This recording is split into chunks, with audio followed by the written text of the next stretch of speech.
কবিতা সৌদামিনী, ৰচনা আৰু আবৃত্তি শান্তনু কুমাৰ গগৈ।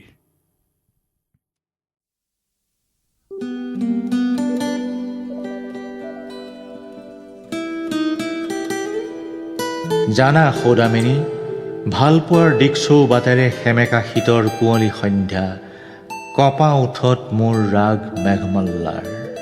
বাজিবনে তাল কাহাৰ বা? সৌদামিনী মোক ক'বা, সৰুদয়া বৰদয়া বিহুতে দিবা। তুমি জানা সৌদামিনী, ৰামধেনু মনৰ বতৰা, সোণাৰুৰ হালধীয়া হ'লেই জানিবা বতৰ নৰিয়া, তুমি কৃষ্ণচূড়া। সৌদামিনী, সেমেকা শীতৰ ৰাতি গুঞ্জিত ৰাগ মেঘৰঞ্জনী, আহিবা নেকি মোৰ স্বগতোক্তি।